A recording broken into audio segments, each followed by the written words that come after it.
Hello, everyone, and welcome back to the MyFootballWriter YouTube channel. Bit out of the blue, this one, a little match reaction live video to Norwich City's 0-0 draw against Sunderland at Carrow Road. For anyone who's watching, do feel free to put in any comments and share your thoughts about the game as Norwich City, just their second 0-0 draw of the season, their first one at Carrow Road against a top side in Sunderland, really, a team who have done extremely well this season, got up to fourth place in the Championship. Because of that draw, they have now confirmed themselves a point. Well, I say confirmed themselves a point. Of course they have. They drew the game.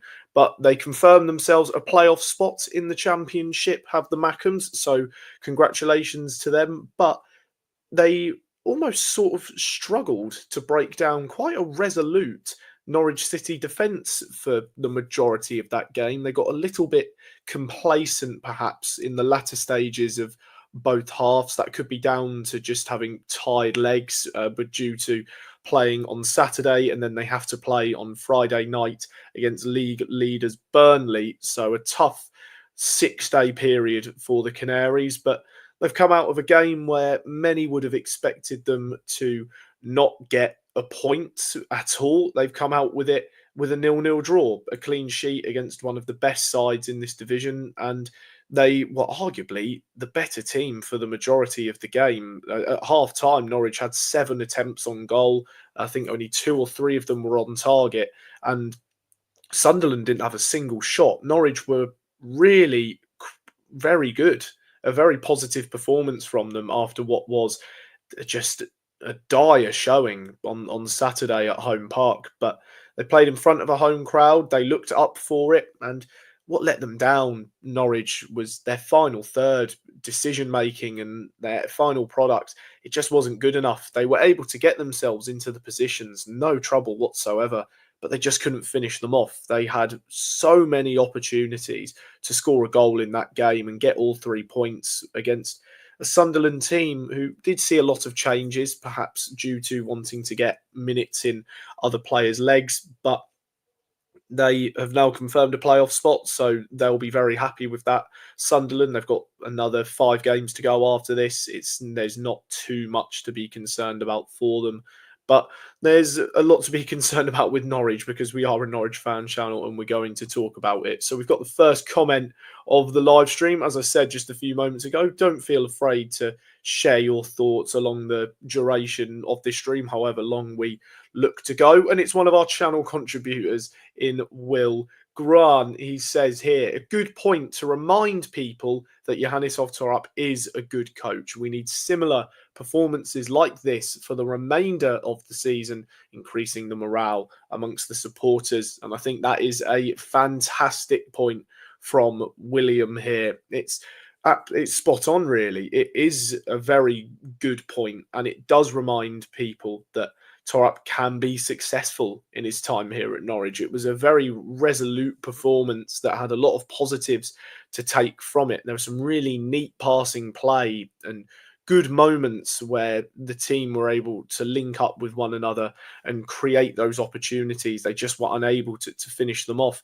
And I agree with that in terms of the remainder of the season and supporter morale. You could see it at Carrow Road tonight. For anyone who either listened to the game on Radio Norfolk or watched it in however way you choose to watch matches, Norwich, the fans were bang up for it. First half, there was brilliant noise made from the Barkley end, and that drum was beating away for the first 45 minutes.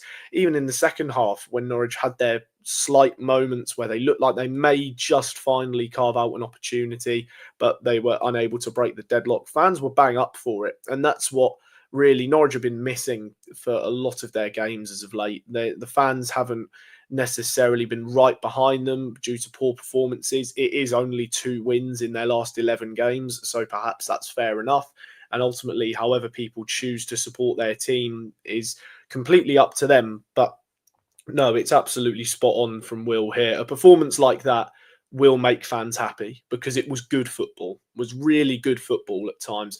It just needed that last bit and Norwich couldn't get it.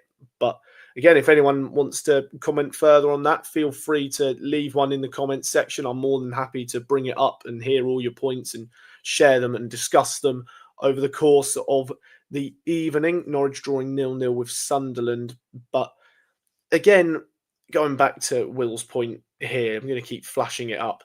No, it was certainly a performance to remind people of what Johannes Hoff-Torp wants in his Norwich City team. They were impressive, to say the least, really. They were firmly on top against a team who, on paper, just off league positions and points tally, are miles better than them. You think of how well Sunderland have done this season and the players that have put in fantastic performances the majority of game weeks.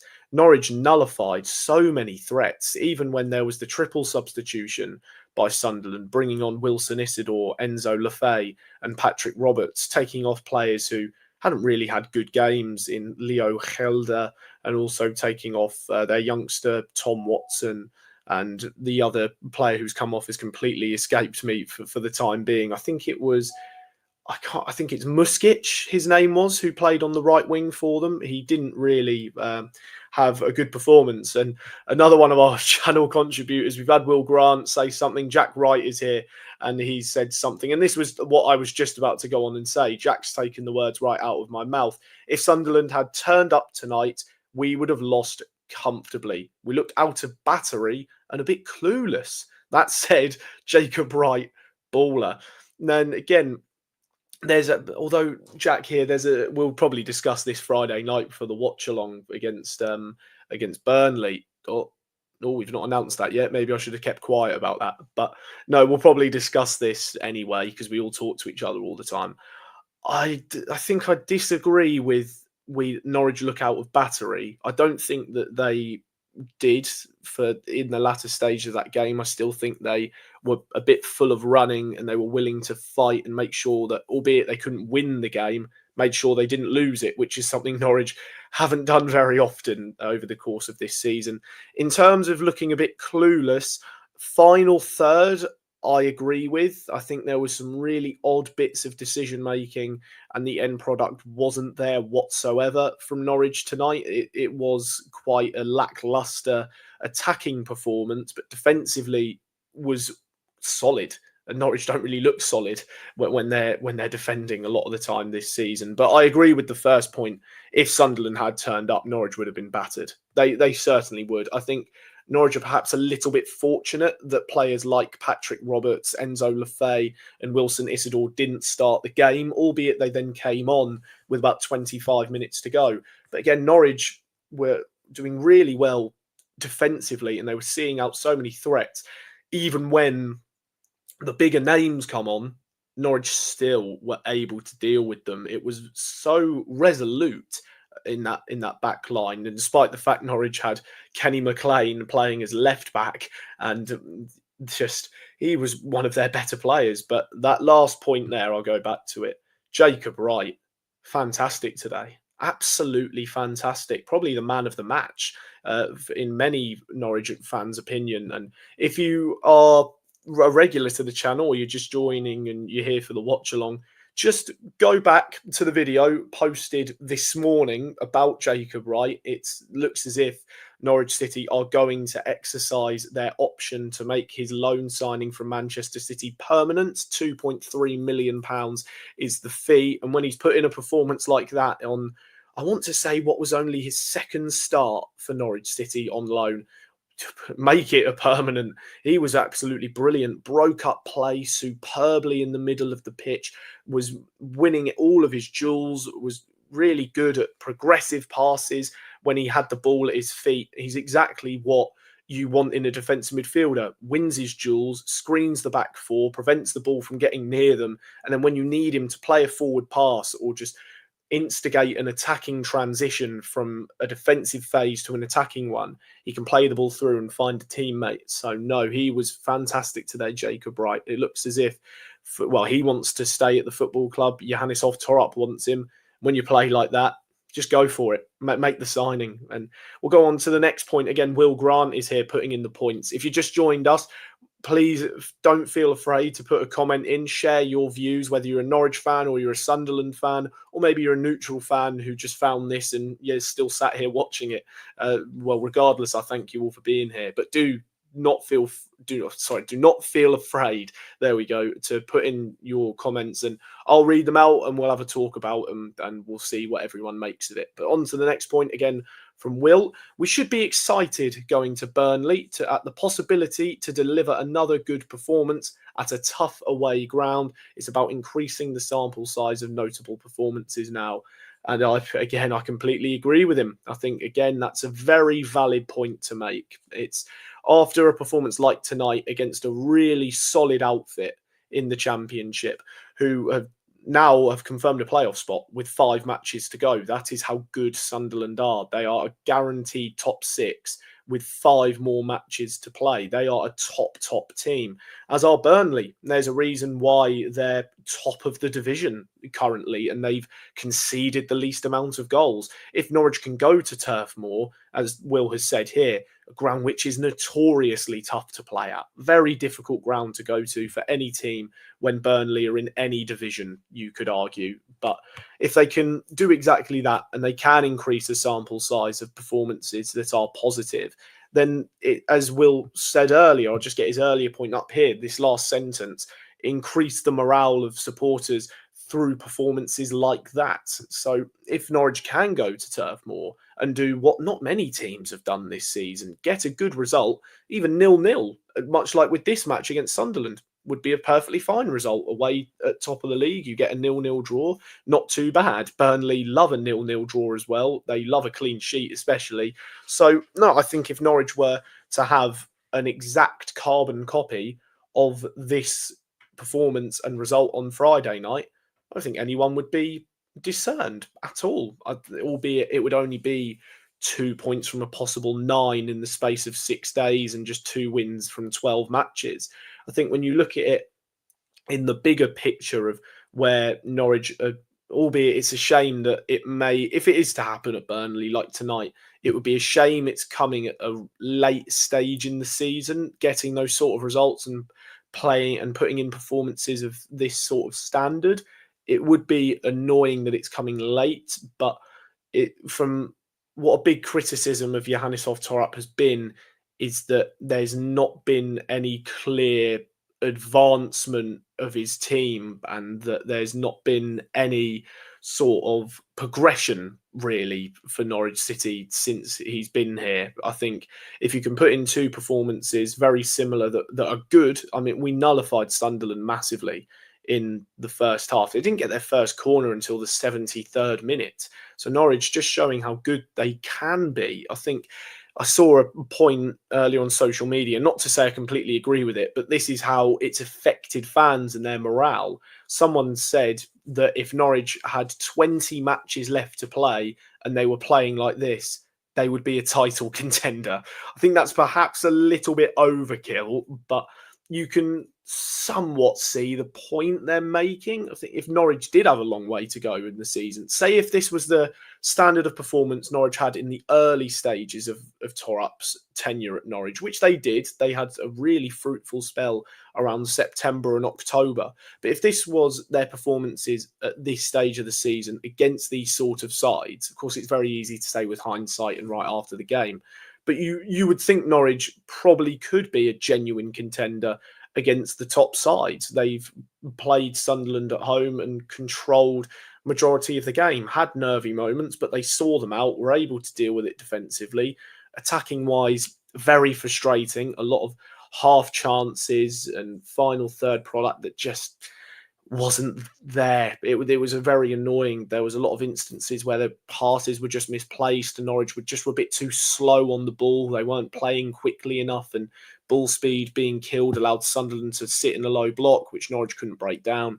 But these sort of things happen in football. Norwich fans can genuinely feel frustrated that they've not come away with more against a really good side, and Sunderland fans arguably will be coming away from Carrow Road mainly thinking we've done well to get a point here, which is incredible given the team's league positions. But let's go back to Jack Wright and another point he's made.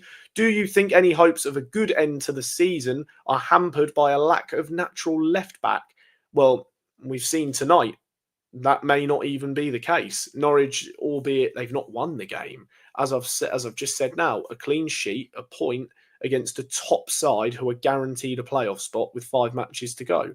They can still have a good end to the season. They can go on and build from this and have strong performances and use this as the building block to finish the season well.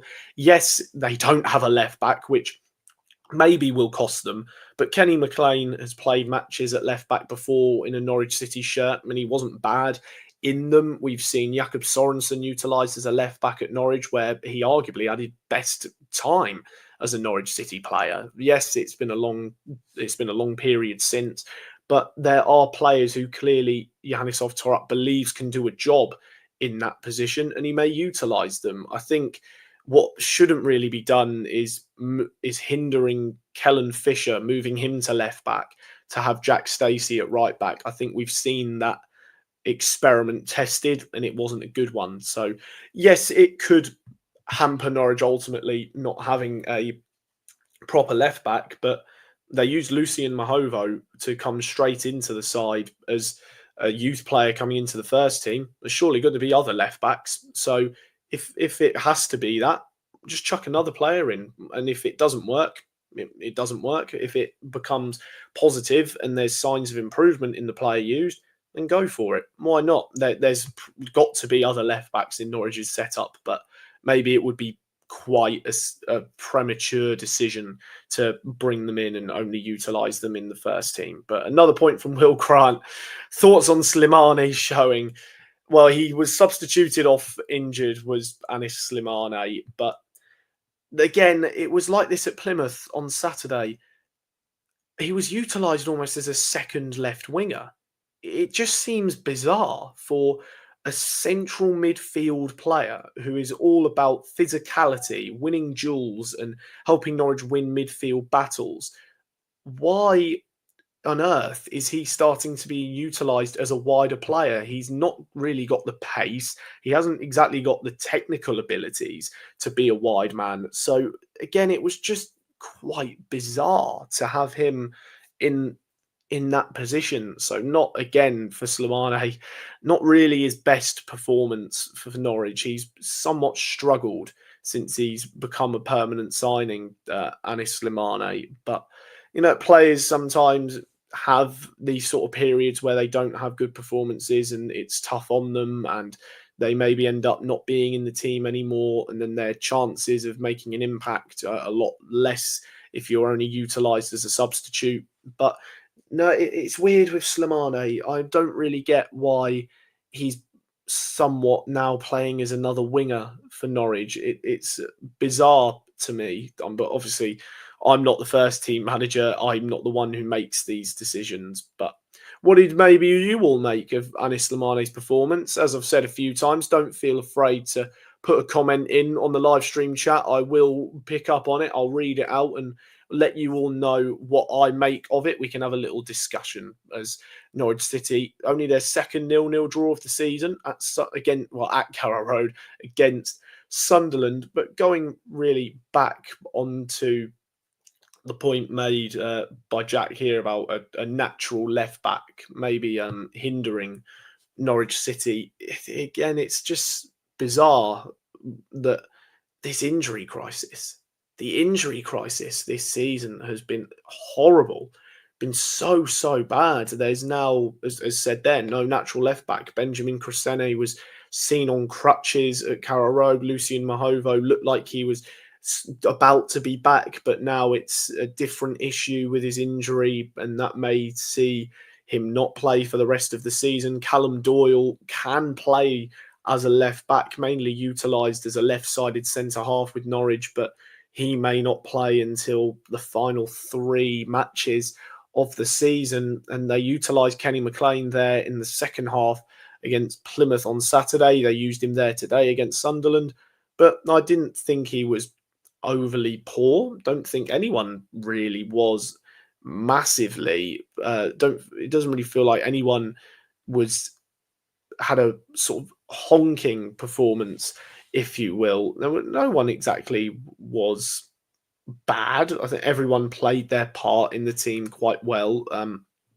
Was mostly impressed by Jacob Wright, who, again, as I said just a few moments ago, really fantastic sort of youth prospect there in Jacob Wright. Only 19, only his 10th appearance for Norwich City since joining on loan, nearly 3 months ago now. So massive credit to him to coming into the team and putting in a performance like that. He would have got a lot more plaudits than what he had prior to Saturday. And even then against Plymouth, came on in the second half and performed really well, was one of the standout performers. But in that performance, it was a lot easier to find a standout player. But no, back to today's game and the performance from Norwich, by no means poor. Again, I'll sound like a broken record, really. A point against the team fourth in the division is great.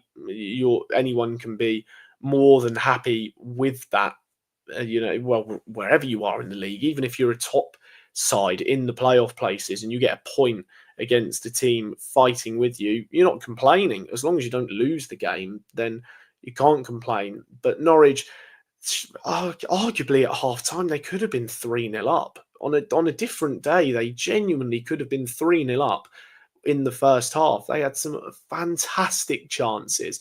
You have the one for Sainz where Norwich win the ball on the edge of the Sunderland penalty area, which they did 2 or 3 times in the game. Their off the ball pressing in deep areas of the Sunderland half was very good at times. It was quite strong. They played a really good game, and they were perhaps unlucky not to capitalise on one of those, especially the one for Sainz, who picks up the ball, he ventures into the area, or rather Nunez picked up the ball, then maybe could have looked to shoot himself, but no, he decided to roll it to Sainz, who just hit a tame effort at the keeper. And there's one for Sargent, which was just trying to use his instincts on the edge of the box. The ball just drops to him. He strikes it first time, but it was an easy save for Patterson, who, for the majority of Norwich chances, I think Cedric Onselin made a brilliant point in the Radio Norfolk commentary, all about where Patterson, he just seemed to know where the ball was going to drop.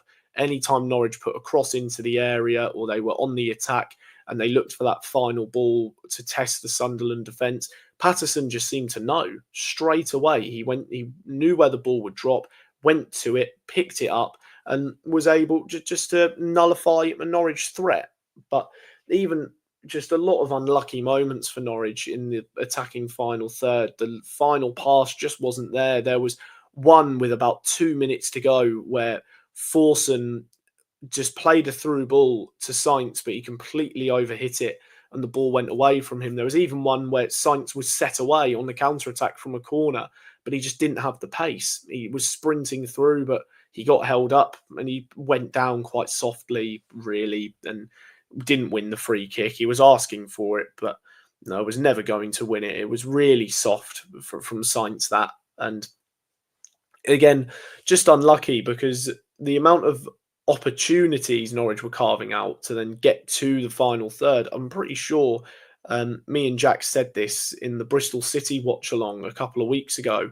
Norwich did all the hard work, got to the final bit where you then need that pass to create the chance, but they couldn't get it right. It's very frustrating because it feels like over these last few games, where Norwich have only won twice in their last 11 games, including tonight, where they've had so many instances of that in matches. They work really, really hard. They play really neat football that is neat on the eyes, and they're just lovely little passing play. They get to the final third. They need the one last pass to then maybe lead to the shot on goal, to lead to another layoff that can cause a shot on goal and test the opposition keeper, and they don't get it. They just get that pass wrong. It's so annoying, and I'm sure for Torup it's annoying for him because for most likely for himself and fans, you can see what Norwich are trying to do. They're playing good football and they're getting themselves into the areas, but their final third just isn't ruthless enough, and it needs to be. You need it at a championship level, because when you're on top in matches like Norwich were tonight, you've just got to score. You've got to score when you're on top. That's how you win football matches. You need to be on top in the momentum chart, if that's even a thing. But you need to utilize your opportunities when you have the game in your favour, and they were unlucky not to get it, but still a point, perfectly fine result. I'm not mad at it whatsoever. The only thing I'm really frustrated with is exactly what I've just sort of just waffled on about. Really, their final third, just some of the decision making wasn't good enough. You need it to be better at really sort of this time in a season where you want to finish off strongly, but getting a result against a team in fourth, I mean, there's no shame in that. There's no shame in it whatsoever.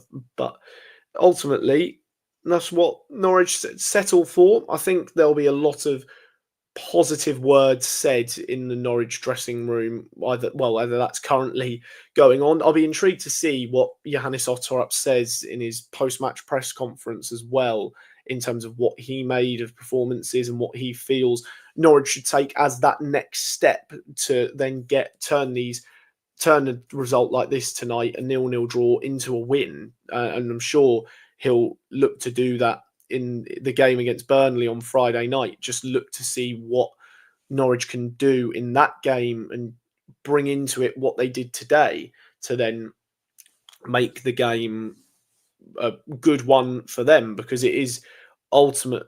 I keep saying ultimately, it's their hardest test really left of the season. It's so difficult, that away at Burnley, who concede so little goals. It's actually absurd how few they have conceded. I think it's weird because at that top end of the table, in that top three, you never would have thought Burnley would have snuck into the top two. It just looked like that was destined for Leeds and Sheffield United to just battle it out for the league title. And they've both just seemed to drop points so frequently as of late. And in come Burnley, sat top of the league. They're loving life. But no, it's going to be a hard one for Norwich to go to Turf Moor and get a result. Not many teams do it. And to use the cliche, it is a very hard place to go at Turf Moor. It's just a ground synonymous with the away team just getting treated poorly. The away fans end up in a stand with wooden seats in it. It's a very difficult environment to go. It's a long way to go on a Friday night as well. Massive credit to any Norwich fan making that journey. And I must say to Sunderland, credit to their fans who made that journey. Nearly 1,500 of them on a Tuesday night. They won't be getting home until probably 1 or 2 o'clock in the morning. So really fair play to them. And for Sunderland, really, just to touch on them and what I made of their performance, they were nowhere near as good I thought they were going to be. Jack and Will can back me up on this if they're still watching. My pre-match prediction, I said Sunderland were going to win the game 4-1. Now, I did say that before the team news, and that I saw Isidore, Lefay, Roberts weren't even in the starting 11, and that Bellingham wasn't in the squad whatsoever. But I was expecting a complete rout in Sunderland's favour at Carrow Road, given how strong they have been and how consistently good they are in majority of performances, and they keep picking up points in vital games. I thought Norwich were destined for a really difficult, I was going to say afternoon. It's not an afternoon, it's an evening game, of course. Thought they were in for a really difficult evening, and they've come out with it with quite a bit of credit. I think that's what they can be extremely happy with in terms of playing a really good side. But Sunderland themselves, it was weird because their team selection even just seemed a bit bizarre. I think Chris Gorham mentioned it on commentary about Tom Watson, who's off to Brighton in the summer, and his head didn't really look like he was in it. He didn't look as if he wanted for Sunderland to go through and see what he can do. As Jack's just come in here with some breaking news, Onel Hernandez has been suspended by Norwich City for his social media activity. Well, he wasn't in the squad this evening, and many wondered why, because he's mainly been used as an impact substitute by Johannes Torap. But my thoughts, that is expected.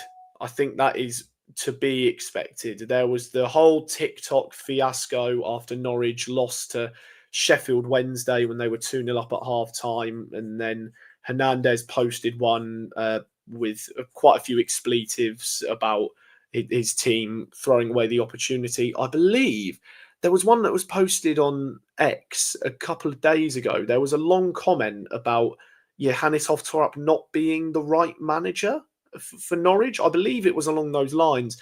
And Onel Hernandez put a heart on the YouTube comment, which in his defence, he does do that for pretty much every comment that's related with Norwich City. But to put a love heart about a comment of your manager not being the right man for the football club you play for, yeah, I think it's probably fair that you've been suspended for it. And don't forget, Onel Hernandez, his contract is up at the end of this season. Don't forget that. And where Johannes Torap has said just before this game with Sunderland tonight that he has discussed with players out of contract who is going and who is staying, you see news like this after a match, I think you could sense that Hernandez's time is up at Norwich City. And it's a shame that it's, well, not really ending in this way, but it's a shame that it's come to that. A player who has got the club crest tattooed on him with the 2 years of which he got promoted with the club.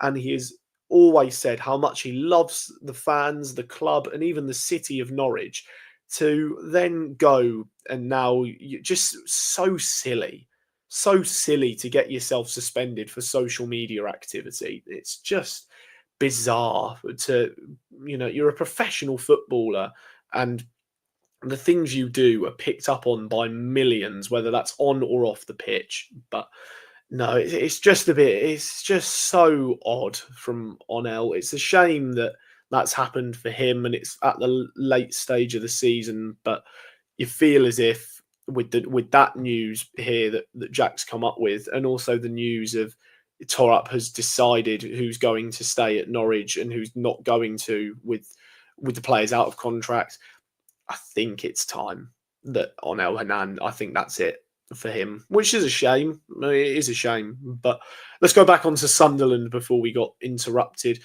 Again, even their style of play was just a little bit weird. They mainly they were looking to use wide areas and utilize crosses and use their width to the advantage. They've got some talented players in wide areas like Lafay, like Roberts, Rigg, and also Watson, who both started the match. They've got a brilliant set of players in wide areas who can cause opposition teams issues. But they they got past the man, but their final delivery was poor, but that it was quite lackluster from them. And even their central forwards, Mayenda, who started the game, he looked like a ghost. He genuinely looked. He looked like a complete ghost for that first half. He wasn't closing down opposition defenders. He was just sort of ball watching for quite a bit of that first half. And then Isidore came on, a player who is very quick and likes to play off the shoulder of the last defender. Just couldn't get to the ball. The Sunderland, attacking wise, were just quite poor. They didn't create much whatsoever, but even defensively, especially in the first half, shocking defensively, left so much room, especially Hjelde, who was playing at left back. He had a shocking game. In all fairness to him, only, I want to say, his third start of the season for Sunderland, but he looks so rusty, unbelievably rusty. Again, you can put that down to he's barely started, he hasn't played many minutes, but just didn't look up to it. And he was eventually substituted off I thought Chris Metham at the back, who's a player who is famously linked with Norwich when there was the whole thing of people thought they saw his car in the Carrow Road car park. He was very good. I'd say he was Sunderland's best player along with Patterson. And not for Patterson, his saves, just his reading of the game was really excellent from him. He knew exactly where the ball was going to drop and commanded his area well. But I thought Metham was Sunderland's best player, just an absolute wall at the back for them, and Norwich couldn't break down. So no, had a really strong performance. But I think it was a match where you needed just a moment of brilliance to win the game. Really, there was nothing else that was going to win that match. You needed almost the perfect team goal or a long range smash from distance. Like, it just didn't feel like a game that was ever going to be wide open. And I think 0-0 is a perfectly fair reflection of how the game went. You know, both teams able to get forward. They had enough to get in the positions, but the final ball wasn't there for them. It just didn't sit upright and ultimately ended goalless. And yeah, I just think that is a perfectly fair result. And on that note, I think that's probably a fair place to leave the little live stream match reaction, unless anyone has quickly got anything they want to add in the comments with Norwich City's 0-0 draw against Sunderland at Carrow Road. As I've just said, I think that's a perfectly fair result. A point that Norwich can be very happy with. Sunderland as well. They can be frustrated they've not beaten a team below them that they're well ahead of in the league, but it confirmed the playoff spot. So in the bigger picture, brilliant for them. They will be playing playoff football at the end of the season to try and get back